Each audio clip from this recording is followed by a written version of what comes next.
चलिए राजस्थान की खबरों के लिए सीधा चलते हैं जयपुर, जहां मौजूद है हमारे रेजिडेंट एडिटर संजय बोरा।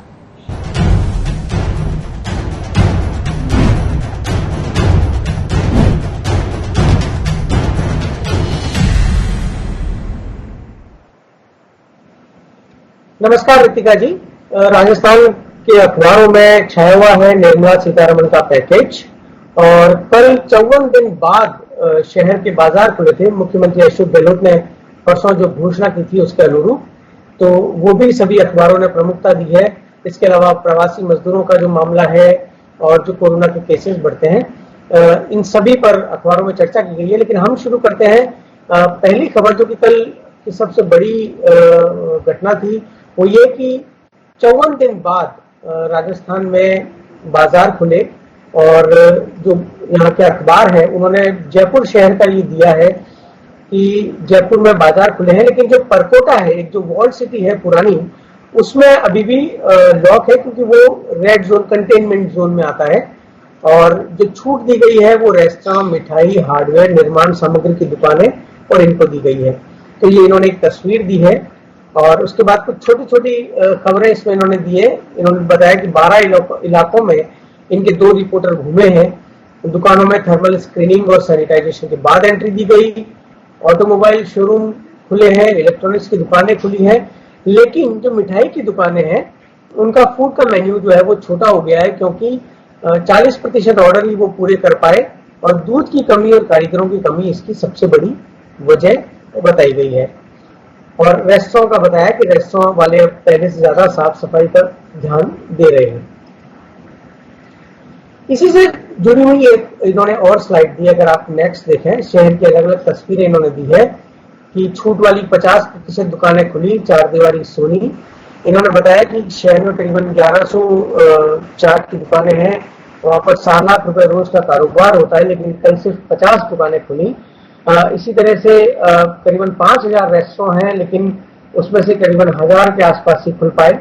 और मिठाई की भी 5000 दुकानें हैं, लेकिन ये भी बहुत कम दुकानें खुली, क्योंकि ज्यादातर दुकानें जो है वो शहर में है, जो वॉल सिटी है वहां पर। दुपहिया वाहनों के शोरूम खुले हैं, लेकिन वहां पे कोई ग्राहकी नहीं दिख रही।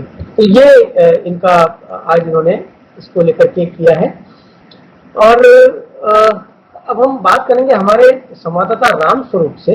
वो हमें बताएंगे कि कल कुछ नए ऑर्डर्स वगैरह भी जो आए हैं उसके बारे में। राम स्वरूप।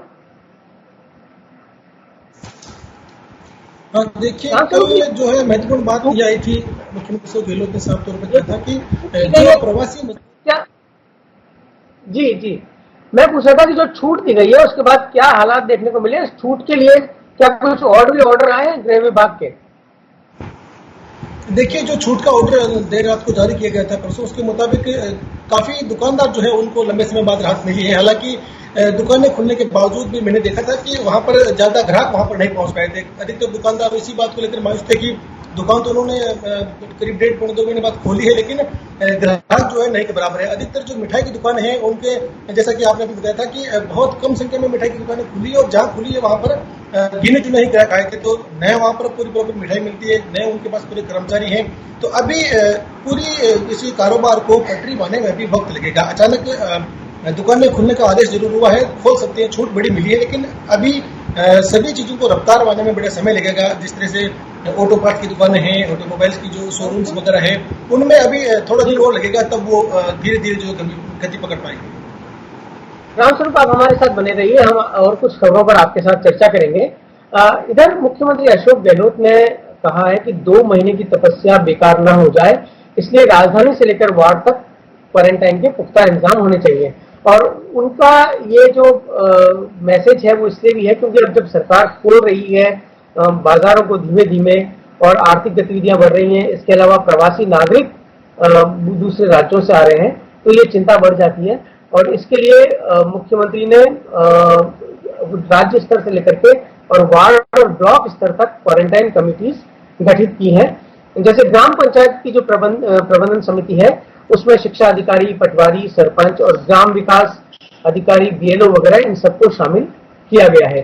मुख्यमंत्री ने कहा है कि बाहर से आने वाले लोगों के लिए क्वारंटाइन अनिवार्य होगा और उन्होंने कहा है कि जनप्रतिनिधियों को इसमें एक बड़ी भूमिका निभानी होगी। इसमें साइड में एक छोटी सी खबर और देखिए कि मुख्यमंत्री के आश्वासन के बाद 9 दिन के बाद जो है वो राज्य में कृषि मंडियां खुल गई है। अब लेते हैं हम अगली खबर। राजस्थान हाईकोर्ट में एक याचिका लगी थी कि प्रवासी मजदूरों की ठीक से देखभाल नहीं हो रही है, वो उनको पैदल चलना पड़ रहा है, सरकार उनकी देखभाल नहीं कर रही है। ये एक याचिका थी जिसपे सुनवाई लगातार चल रही है, कल भी हुई थी और अगले सोमवार को भी होगी। इस बीच मुख्यमंत्री ने अभी आदेश दे दिया है कि श्रमिकों का पैदल चलना पीड़ादायक है और इसके लिए एसडीएम जिम्मेदार होंगे। उन्होंने उपखंड अधिकारी पर ये पूरी जिम्मेदारी डाल दी है कि वो ये सुनिश्चित करें कि कोई भी श्रमिक सड़क पर पैदल चलता हुआ ना दिखे। और उन्होंने कहा है कि जो पुलिस के उप अधीक्षक हैं उनको प्रशासन का सहयोग करना होगा इस मामले में। और रोडवेज के प्रबंध निदेशक से कहा गया है कि कलेक्टरों की मांग के अनुसार बसों की व्यवस्था करवाएं और श्रमिकों के लिए विशेष शिविर खोलने का भी कहा गया है। इसके अलावा उन्होंने पुलिस से कहा है कि वो जो माइग्रेंट्स हैं जो जा रहे हैं पैदल उनको धैर्य से समझाएं और उनको कहें कि बजाय पैदल जाने के वो शिविर में रुक जाए। रामस्वरूप, आपसे हम जानना चाहते हैं कि ये प्रवासी श्रमिकों को लेकर के क्या कुछ नए ऑर्डर्स आए हैं गृह विभाग की ओर से? देखिए, ये प्रवासी जो मजदूर आ रहे हैं ये बहुत बड़ी समस्या है पूरे प्रदेश के लिए भी नहीं बल्कि पूरे देश के लिए। तो ऐसे में जब लगातार लाखों मजदूरों की तादाद में जो है वो लोग पैदल प्लान करके नजर आए तो मुख्यमंत्री अशोक गहलोत ने साफ तौर पर निर्देश दिए हैं कि अब अगर कहीं भी पैदल मजदूर दिखता हुआ नजर आए तो उनके लिए बसों की व्यवस्था कराई जाएगी। हालांकि 2 दिन पहले ही जब जयपुर में बहुत ज्यादा मजदूरों की भीड़ लगी थी, जब कई सामाजिक संगठनों ने सरकार से अपील की, राज्य सरकार से अपील की, तो वहां पर उनके लिए भी बसों की व्यवस्था बॉर्डर तक छोड़ने के लिए की गई थी। लेकिन अब यह आदेश निकाल दिया गया है कि प्रत्येक जिले में, प्रत्येक उपखंड में जो एसडीएम है वो इसके लिए जिम्मेदार होगा। उसकी जिम्मेदारी होगी कि कहीं भी कोई पैदल पलायन करते हुए मजदूर नजर आए तो उसके लिए वो पूरी सूचना जिला कलेक्टर को देंगे। कलेक्टर जो है रोडवेज केंद्र से बसों की मांग करेंगे और वहां से पर्याप्त बसें मिलेगी और प्रत्येक जो राहगीर होगा, जो प्रवासी मजदूर होगा, उसके लिए अब बसों की व्यवस्था की जाएगी, उन्हें घर तक पहुंचाया जाएगा। रामस्वरूप, मुख्यमंत्री ने कहा है कि इन श्रमिकों को शिविर में पहुंचाया जाए समझा करके, लेकिन बीच में तो खबर आई थी कि जो शेल्टर होम्स पहले बनाए गए थे इन श्रमिकों के लिए वो बंद कर दिए गए। देखिए, शुरुआत में जिन लोगों को जो पैदल पलायन कर रहे थे, जिनको शेल्टर होम में रोका गया था, उनकी वहां पर किसी को 20 दिन, किसी को 1 महीने की समय सीमा उनकी पूरी हो गई थी और जो लोग स्वस्थ थे उनको बसों के जरिए अपने घरों तक पहुंचा है। बाद में जब उनकी समय सीमा पूरी हो गई थी, सभी जो शेल्टर होम में रुके हुए थे, तो उसके बाद में अब जब एक बार तो पलायन भी लोगों का रुक गया था, लेकिन जब धीरे धीरे पलायन दोबारा से शुरू हुआ तब दोबारा भीड़ लगी है। अब जब इस तरह की बातें सामने आई है कि लाखों की तादाद में मजदूर हैं, तो ऐसे में दोबारा से प्रत्येक जिला स्तर पर, प्रत्येक उपखंड स्तर पर जो है ये आदेश दिए गए हैं कि वहां पर भी क्वारंटाइन सेंटर बनाया जाए। जितने भी प्रवासी मजदूर या कोई छात्र अगर वो आते हैं तो स्क्रीनिंग की जाएगी। अगर जांच उनकी में कोई सिम्टम नहीं पाए जाएंगे तो होम अपने घर में भी आइसोलेट रहेंगे, लेकिन अगर किसी में कोई सिम्टम पाया जाता है तो वो राज्य सरकार द्वारा निर्धारित क्वारंटाइन सेंटर में उन्हें रखा जाएगा। रामस्वरूप, आप हमारे साथ बने रहिए। अभी इस बीच मुख्यमंत्री अशोक गहलोत ने एक बहुत बड़ा इंटरव्यू दिया है टाइम्स ऑफ इंडिया को। उसमें उन्होंने कहा है कि जो प्रवासी मजदूर आ रहे हैं उससे बेरोजगारी में बढ़ोतरी होगी राज्य के भीतर, और उन्होंने कहा है कि नरेगा से उन लोगों को जोड़ना चाहिए उनको मदद करने के लिए। मुख्यमंत्री ने यह भी कहा कि जो इकोनॉमी की जड़ें हैं, अर्थव्यवस्था की जड़ें हैं, वो काफी मजबूत हैं और जो नेगेटिव इम्पैक्ट है कोरोना और लॉकडाउन का वो अस्थायी है। उनका कहना था कि कुछ सेक्टर्स में जरूर परेशानी होगी, लेकिन नए सेक्टर्स भी एमर्ज होंगे। और कुछ अन्य बातों पर भी उन्होंने कहा है कि जो मार्जिनलाइज सेक्शन है सोसाइटी के, उनको उनकी वॉलंटरी मदद करनी चाहिए। ये समाज की सामूहिक जिम्मेदारी बनती है।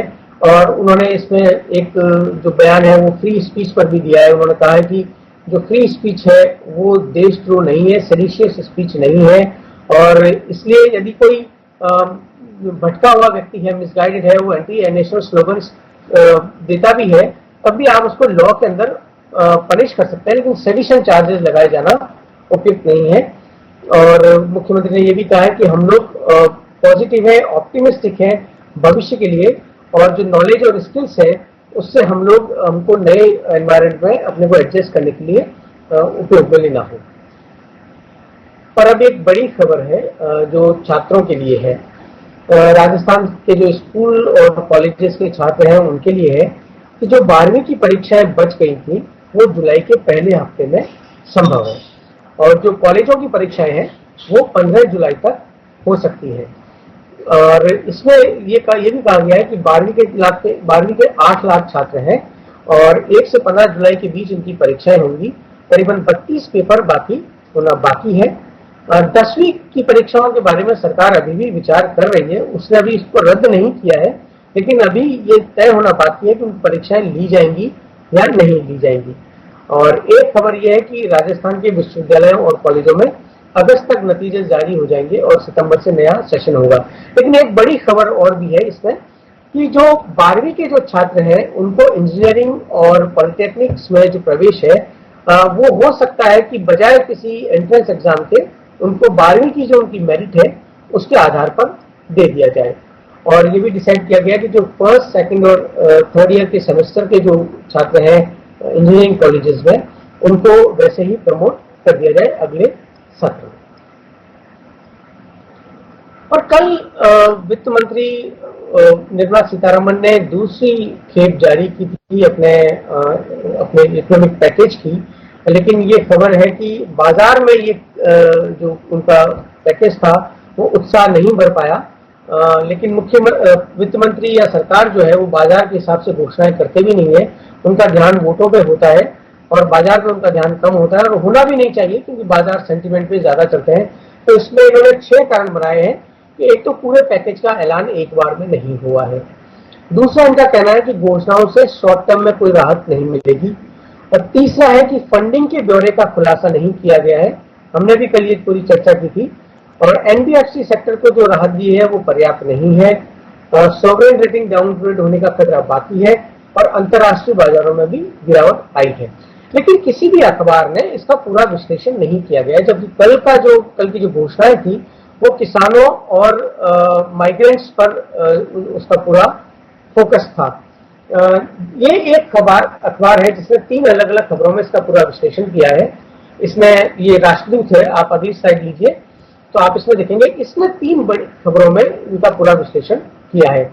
एक तो इसने कहा है कि माइग्रेंट लेबर की क्यों अनदेखी कर रही है वित्त मंत्री, और विपक्ष को इसने स्थान दिया है कि उन्होंने इस पैकेज को थोथा बताया है, और उन्होंने कहा कि सिर्फ यूनिवर्सल राशन कार्ड है वही एक उपयोगी है इस घोषणा में, बाकी कुछ भी नहीं है। एक दूसरी खबर इसने इसी में दी है कि वित्त मंत्री का दूसरा रियायती पैकेज एक बजट भाषण जैसा था। इसमें वो कहा है कि देर आई दुरुस्त आई, और माइग्रेंट लेबर्स, ट्राइबल्स वगैरह के लिए उन्होंने कुछ मन लुभावन घोषणाएं की है, लेकिन जो माइग्रेंट लेबर्स के पलायन का कारण है मकान मालिकों द्वारा किराया नहीं देना वगैरह की वजह से, तो उसके ऊपर कोई ध्यान नहीं है। पर सबसे महत्वपूर्ण जो छोटे बिजनेसमैन है, एमएसएमई, जिनके लिए सारी घोषणाएं की जा रही है, उनसे बातचीत करके एक खबर दी गई है। फ्रंट पेज पे छोटा सा है, लेकिन भीतर पीछे के पृष्ठ पे इसको पूरी बड़ी खबर दी है कि उनका कहना है कि हम इस ऋण का क्या करेंगे जब ऑर्डर ही नहीं है, डिमांड ही नहीं है, और आप हमारे ऊपर सिर्फ कर्ज का बोझ डाले जा रहे हैं, तो हम इसका क्या करेंगे? हमको तो कैश में आप क्या राहत दे सकते हैं वो बताइए। तो ये इन एमएसएमईज का दर्द है। हम एक बार और रामस्वरूप के साथ चलते हैं, क्योंकि राजस्थान सरकार और जो यहाँ के नेता हैं उन्होंने अपनी अपनी प्रतिक्रिया दी है। रामस्वरूप, किस तरह की प्रतिक्रियाएं आई? क्योंकि कल तो इतनी हमारा जब कार्यक्रम था तब तक नहीं आए थे इतने बयान, लेकिन बाद में हमने देखा कि कई मंत्रियों और कांग्रेस के प्रवक्ताओं ने इसके ऊपर अपनी टिप्पणियां की थी। तो क्या उनका कहना है? देखिए, उनका पूरे जो वित्त मंत्री की प्रेस वार्ता के बाद में जो विश्लेषण हुआ, तो उनका साफ तौर पर कहना था कि इस जो पैकेज में जो है गरीब, मजदूर, नौजवान और जो बेरोजगार है, मध्यम वर्ग के लोगों को जो है खास तौर पे सीधे तौर पे किसी तरह का कोई राहत नहीं मिली है। सबसे बड़ी बात जो ये कही गई थी कि 2 महीने तक प्रवासी लोगों को, मजदूरों को जो है गेहूं फ्री दिया जाएगा उस अनाज के लिए। तो जो परिवहन मंत्री प्रताप सिंह खाचरियावास है, उनका साफ तौर पे कहना है कि ये बहुत कम है, उनके मुंह में जीने से भी कम है। इन ऐसे मजदूरों को, ऐसे गरीब तबके के लोगों को पूरे 1 साल तक प्रति व्यक्ति 5 किलो गेहूं जो है वो देना चाहिए, तब जाकर के कुछ राहत लोगों को मिल सकेगी। और साथ में उनका कहना था कि इस पैकेज का दुरुपयोग रोकने के लिए लोगों के खाते में सीधे रूप से जो है पैसा ट्रांसफर करना चाहिए। और ये मांग उन्होंने 2-3 दिन पहले कर दी थी कि प्रत्येक व्यक्ति के खाते में, यानी कि देश के 80 करोड़ लोगों के खाते में सीधे तौर पे 15 से 20 हजार रुपए सरकार दे, तब जो है इन पैसों का सदुपयोग हो पाएगा। अगर इस तरह के पैकेज बनाएंगे, दोबारा कर्ज दिए जाएंगे, तो लोगों में एक तरह का बोझ हो जाएगा और सीधे तौर पे किसी को फायदा नहीं मिलेगा। रामस्वरूप, आपका बहुत बहुत शुक्रिया और अखबार की सुर्खियों में इतना ही। बने रहिए खबरों के लिए स्वराज एक्सप्रेस के साथ।